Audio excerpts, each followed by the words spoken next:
When someone who's been silent for a long time suddenly texts you, what's your instinct? Do you feel a mix of emotions? Anger, confusion, maybe even a bit of hope that they finally realize the error of their ways? In that moment, you have a choice.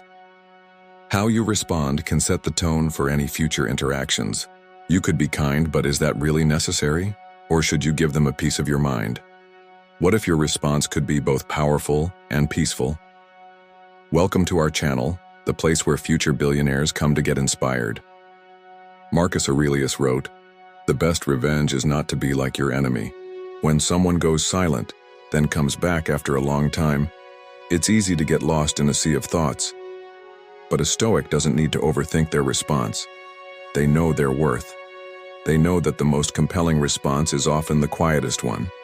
But if you choose to reply, here's an answer rooted in Stoic wisdom that will make them regret their silence. I no longer invest energy where it was once ignored. Let that sink in.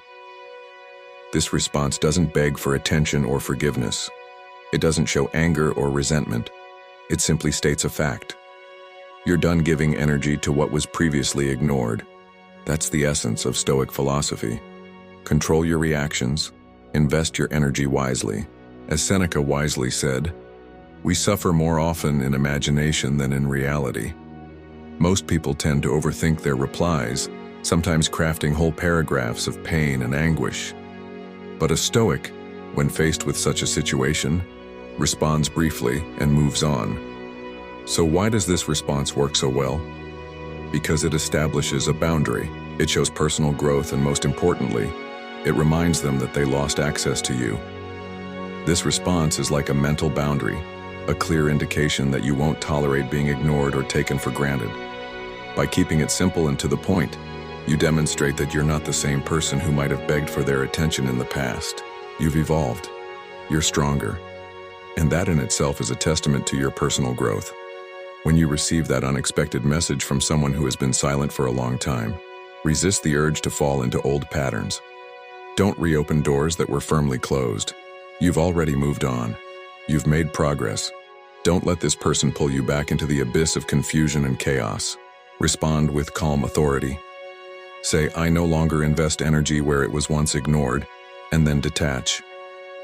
Their confusion, their regret, their realization, none of it is your concern anymore. You've suffered enough in silence. Now it's time to speak up. Now it's time to move on. True Stoic power isn't in the words you send. It's in the inner peace you maintain. As the great philosopher Epictetus once said, "It's not what happens to us, but how we choose to react that truly matters." So the next time someone tries to break down your barriers, stand firm, be resolute, and say, "I no longer invest energy where it was once ignored."